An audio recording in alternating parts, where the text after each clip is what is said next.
Hello, all, and welcome back to Larry's Anything Goes. It's a beautiful Thursday here in the Northern Virginia area. Hope everybody's having a great week, and I hope everybody's ready for Memorial Day weekend. Thank you to all the men and women that have served this great country of ours, the United States of America. We thank you for your service, and I hope you all get to enjoy the great weekend. And if you're having good barbecues around your way, don't forget to FedEx me a plate, all right? But anyways, today's subject, we're going to be talking about the money game. One of my favorite topics. Obviously, that's what it's all about in a great, beautiful capitalistic society. And I'm not going to talk about it in a balling kind of way. It's whether you work a regular 9 to 5 or if you have multiple side hustles, you own your own business. The game, we play it every day. The moment you wake up, the moment you go to bed. We play it on a regular basis, the wonderful money game. Whether you pay mortgage, whether you pay rent, whether you pay utilities, car payments, insurance, etc., you are playing the money game. You could not have a mortgage and have a house that you've paid the mortgage off or something that was passed down as an inheritance, and you're still going to have to pay, no matter what state you live in, some property taxes on it, personal property taxes on it. So you play the money game, and the thing is, whether you're going to play to win or you're going to play to lose. You got to eat, so you're paying for food. You got children, you're definitely paying for daycare, or if not, you're paying for clothes, any medical expenses that you may occur and they may occur, college for yourself, college for them, maintenance on your house, your car. The list goes on and on. You're paying for something, no matter where you live at in the world, and definitely in the United States, you're paying. And a lot of times, a lot of people do their best to get good deals. They'll go to a dollar store. I myself do the same thing. Go to the dollar store. They'll look for stuff that's on sale. They'll see if they can utilize any gas points by shopping at a specific grocery store. So they get a couple of cents taken off of their gas every time they pump gas in the vehicle. They use apps like Ebates and Ibotta, where every time you go shopping, you're getting some sort of money back as long as you buy specific items. I take advantage of that myself, getting some sort of money back when you're going to have to spend it. It's not like you're just buying random cars and whatnot and random nonsense. No, just for everyday items. A lot of people utilize these specific apps so that they can get money back, and obviously those apps utilize you because they want to get your feedback back on why you're buying specific items. A lot of times they run those specific surveys. Now remember, I'm not saying anything derogatory about this because, hey, we all have to take advantage of a good deal. I'm just talking about this in the sense of, making small money work for you, because that's the beautiful thing about making small money work for you. And then you have to ask yourself a question, because I ask myself questions all the time. Probably have a lot of personal conversations with myself silently all the time, but it helps me develop plans and strategies in order to get specific projects off the ground and implement them in an effective way. You got to ask yourself the question, what am I going to do with the small amounts of money that I'm getting back? I'm always about, okay, if you're getting something extra, what are you going to do with it? Don't just spend it on nonsense. What are you really going to get? You're getting something back, but what are you really going to do? Usually your average consumer would just spend more of the money, on something else, and that's what obviously the businesses, the retailers are hoping that you're going to do. You're just going to, you gave them a little bit more money, so hey, it's going to give them more incentive to spend their money, because a lot of people, like they say, it's a reaction, it's an emotional reaction. A lot of people go shopping because there's emotions involved, and I've read studies on that. You can do your own research on it, but there's a lot of emotion involved when it comes to shopping. You've heard people say that it's like a therapeutic in a sense. And hey, everybody has their own thing, so I'm not judging, but I've heard people say it's very therapeutic for them to go shopping at a mall or go shopping anywhere, and end up with way less money or no money in the bank account. A lot of times having a zero balance. It's crazy. But I just say,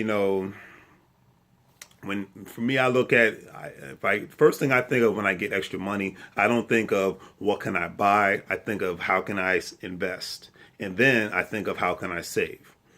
for the emergency fund. It's always because life, anything in life can happen. So having an emergency fund and saving for an emergency fund is in one's best interest. If you can at least have enough money to take care of your rent or your mortgage for at least 2 to 3 months, say if something bad happened and you ended up in the hospital or something bad happened to a loved one, so that not the same amount of income is coming in, it's in your best interest. Or if you're putting money into a specific investment, like a great example, IRA, just to stick with the basics, an IRA or 401k or both, then, and you say you put $20 a month into it, then the whole great thing of compound interest comes to effect. Now, what is compound interest? It's when you spend 20 and you get back 50. And it's a cycle that goes around and round and round. And all the beauty of the money is it's all tax free, and you don't get taxed for it until you actually want to draw from it, and you have to draw from it at a specific retirement age. And you have the contributions you can make. Is obviously there's a threshold of how small you can make it, but there's no, for the most part that I know of, depending on the specific IRA or 401k that you have, there's no maximum amount that you can't contribute to. There's the sky's the limit for the amount of money that you can contribute to it, because that money can accrue and end up being, say if you start off with 20, it could accrue to end up being $100 over time. It's a good thing, because the real hustlers and the rich people can really appreciate this. One of the most valuable commodities out there is time, because time is something you can't get back. And I value my time, and that's why I don't like people to waste it, and I don't want to waste anybody else's time. It's one of the most precious commodities that we all have out there, outside of our loved ones and whatnot. So if you're wasting a lot of time worrying about what's going on and major news headlines and all this stupid crap that's always circling around the media to keep people hostile and agitated, then you're not going to be able to really utilize your time in an effective manner in order for you to say, okay, well, how can I strategically utilize my time and money, et cetera, and so forth. A lot of people will say, well, if I got extra money, let me put something extra on my car, which is like, okay, is this to keep your car running, or is this to make it look nice and fancy and not add any value to your life at all? Jewelry, et cetera, and so forth. That's what people like to do a lot of times when they get extra money. And to me, it's like, if it's not adding any real financial value to your life, then you're not playing the game in the right way. Yeah, rich people do it all the time because it's a crazy thing. They're rich, so they can't do that. They work hard, then they play hard. A lot of people work, then play, instead of working harder and then play. Having some more assets instead of liabilities. I always quote that from the book Rich Dad Poor Dad, because more people focus on liabilities than they do assets. It's just a fact of life. I mean, and it's also a great example. A lot of people are not going to be business owners. That's great. That's all fine and dandy. I got no problem with people not wanting to be their own bosses. That's fine. But there are a lot of professionals out here, because you have a lot of people that are in college debt. So obviously, with student loan debt crisis, you have a lot of professionals out here, whether they're overpaid or underpaid. A lot of you professionals out there, whether you're a doctor or a lawyer, et cetera, IT professional, you can utilize your skills in an effective manner online. It's like you don't have to become an adjunct or a full-time professor. A lot of people, they get such a big following on social media that they actually teach specific classes, and they even do one-on-one consultations. They become essentially consultants online, and they go they give private consultations online via VTC. It could be Skype, Facebook, whatever have you. And, they just have the people pay them via their PayPal account for their services. And essentially becoming an online mentor and if you obviously you give a better price, a lot of these, especially young kids in college nowadays, would appreciate and value that and pay for that time. And you never know, you might even end up developing a friendship and a relationship to the point where you guys could have contact with one another and help each other come up in a different way. It's just thinking outside of the box, because we're in 2018. You got to play the money game like it's 2028, not 2018. You darn sure can't play the money game like it's 1955 or 1985. Those days are over with. The technology, unless technology magically disappear, it's not going anywhere. And you have to play the game right and play it smart, And then another thing you have to bear in mind, consistency is the main thing to anything in life, especially the money game. You gotta, with the money game, all the people that have made billions of dollars continuously educate themselves on their subject matters, on whether it's information technology industry, whether it's the food industry, whether it's the retail, etc., whatever. Me myself, I'm just getting into the real estate investment industry, so every day I'm reading and listening to podcasts in regards to the real estate investment industry, because I want to hear from the professionals. I have mentors, and they're helping me, guiding me in order for my business to become effective and more successful, and how to prepare for the rainy days. Because whether in business or in life, we all have rainy days. It can't be sunny like it is today here in Woodbridge, Virginia. It can't be sunny every day. Some days it's going to be rainy. And what are you going to do? You got to prepare for the storm. Just like with the housing market or any other industry within the United States, there's always a bubble. Doesn't matter who the president is, doesn't matter who your governor or mayor is, there's always a bubble. No matter what policies are in place, no matter who's governing, there's always a bubble, because what goes up always comes down, and you have to be ready to prepare yourself for the storm. You can't just hope and say, okay, well, everything's going great now, so I'm just going to continue to do that, woohoo, get my good paycheck, oh, my business is booming and all that good stuff, and I don't have to worry about anything. No, you never get too comfortable, because once you get too comfortable, that's when your competitor's ready to come for you. Okay, like a shark. They've been circling around you while you've been in the ocean, swimming and doing your thing. You're in a cage, but next thing you know, that cage rusts out, and the lock comes open, and you're trying to swim to the top. And next thing you know, those sharks are like, uh-oh, the bait is there. I'm gonna come and get you. And that's just the circle of life, and that's when it comes down to the money game. That's how it can get you once you put your guard down. So never get too comfortable.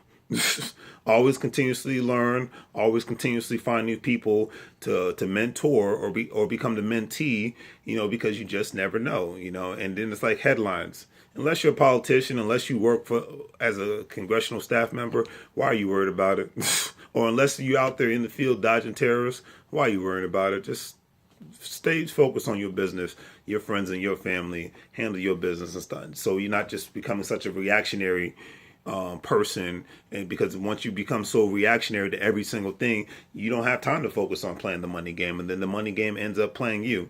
But let me stay on topic. Another question you have to ask, because the money game is like playing football, playing basketball, any real competitive team sport. That's what the money game is. And when I say team sport, I mean everybody in your family, or if it's just you and your significant other, you need to be playing the money game as though it's a team sport. Say if your team is the Redskins and you're going against the Dallas Cowboys, well, you need to be ready to study the plays of the Dallas Cowboys. Look for the most effective players, look for the most weak players, look for the mid-level players, and then formulate your strategy in order for you to win those specific games, or get those specific points, get those specific calls, and go forward with becoming victorious within that game that you're playing. And you have to do that whenever you're playing the money game. You have to look at it like that, because if you're not studying how to beat the money game, then the money game is just going to beat you. Great example, the credit card industry. Because like I said, everybody talks about in the media the student loan crisis, but it's a rarity that you hear about the credit card crisis in the United States. A lot of people actually live off their credit cards. So they're in student loan debt and they're living off of credit cards. So therefore, student loan debt and credit card debt, which is just bad in itself, because there's no real return on that debt. It's considered bad debt, And I always say, if you're bad with money, don't get credit cards. If you're good with money, get credit cards, because you can pay them off every month like you're supposed to. Pay it off as early as possible if you can. That's what I do. You can utilize those credit cards sometimes if you get a high enough score. A good enough score, credit card score. And therefore, you get access to more capital, because a lot of people utilize credit cards for their capital. Okay, and that's how a lot of people are able to not only pay their bills, but they're able to start a business and pay their business bills all at the same time. And guess what? A lot of times, if you turn that credit card into a business credit card, that's all tax deductible. Everything you're utilizing for your business essentially is tax deductible. Don't take my word for it. Please do your own research on it. And if you find something that I've missed, please put it in the comments section, because I want this page to continuously be an interactive page, not just me spewing out stuff and everybody's, if they're saying, oh, well, he's full of it. Okay, well, then let's have a talk about it. Let's have an adult conversation about it. And you're like, okay, well, call me out where you think I might be wrong. And then, hey, you never know, I might learn something about it, because that's the whole purpose to me of having your own YouTube page, your own page on Facebook, is have some sort of interactions with people instead of them just listening to you talk on a day-to-day basis. Because at the end of the day, and I will say this and I quote, you are the CEO of your own life. I'm the CEO of my life. You are the CEO of your life, and you gotta play it like that. I quote the book Rich Dad Poor Dad. Once you get paid, pay yourself first. Okay, pay yourself first, and then you pay everybody else. Because if you pay yourself first, then you're putting you're putting yourself in a state of mind to where, okay, I'm paying myself first. Now, what am I going to do with this money? Okay, well, I don't make enough money, Larry's, and so I can't then get a side hustle. There's thousands of them out here nowadays. Don't make an excuse. When I always say I can't, no, you mean you don't want to. Just say it. Be an adult. Be a man. Be a woman. Say, I don't want to do it. I'd rather be on social media looking at what other people are doing. I'd rather watch reality television show and see what stupid, crazy drama is going on. If that's what you want to do, that's what you want to do. But don't complain about not ever having any money. Don't complain about your bills going up, because it's that crazy thing called inflation. It will happen. Don't complain about losing your job. The economy will tank eventually. It will happen. It always happens. Like I said, no matter who the president is, because things go up and go down. Life is like the stock market. You go up, you go down. You go up, you go down. It's like it is. And you got to be ready to play, because another crazy thing is, and I've seen this a lot, the people that don't play the money game suffer the most. And it's the saddest thing ever. But after a while, there's so much education out here. If you're not willing to educate yourself, and then after education, implement and find multiple ways to implement, you will become a victim of the money game. And I'm not talking about living paycheck to paycheck. I'm talking about, say, if you come down with an illness, or you and your significant other come down with your illness, or your child comes down with an illness. The medical industry is one of the biggest money makers in the United States of America. Okay, medical bills are high, whether you have insurance, and are darn sure 10 times higher whether you don't have medical insurance. So it's in your best interest to have stuff stashed away and stuff invested, whether it's pennies, okay, or dollars, or hundreds, or thousands, etc., and so forth. Because you can eventually suck yourself and your family and your friends dry, and you have to end up doing crowdfunding because you don't handle your business when it comes to money. And it's nothing to play with. Financial intelligence is probably one of the most serious things ever, and it's not talked about enough. And more and more people have more college degrees and certifications than anything else. But the subject matter of financial intelligence and looking like a baller in a bank account and investment is not talked about. But looking like a baller with a big house and a car is talked about more than anything else. And though a lot of times, depending on the situation, these people become victims to the money game, because they're not playing it in a smart and intelligent and in a cohesive way, because it's not a one player sport. It's a multiplayer sport, just like football, basketball, baseball, etc. It is a multiplayer team sport, and you got to have the right team around you in order for you to be successful in the money game. Okay, because you don't want to just work for money. Like the book Rich Dad Poor Dad says, you want to make money work for you. Two things working at the same time. Money never sleeps. The movie Wall Street said it all. It doesn't. We as human beings got to sleep. Money never sleeps. I've said it before, and I'll say it 1,000 times till the day I die. So if you're not playing the money game in an intelligent way, depending on the circumstances in your life, you could suffer. And it's something to take seriously. And I wish we'd all talk about that more often, just as a society. But anyways, if you like the video, please give it a thumbs up. Thanks everybody for liking my page, whether you're on Facebook, on YouTube. I'm hoping to grow my page. Please share this video with anybody you think that might enjoy this specific conversation. And if you have any comments, please leave them on the bottom, and I'll definitely get back to you. Have a great day, and hopefully you guys have a great Memorial Weekend. Once again, to all the troops, service members out there, thank you again for your service. Take it easy.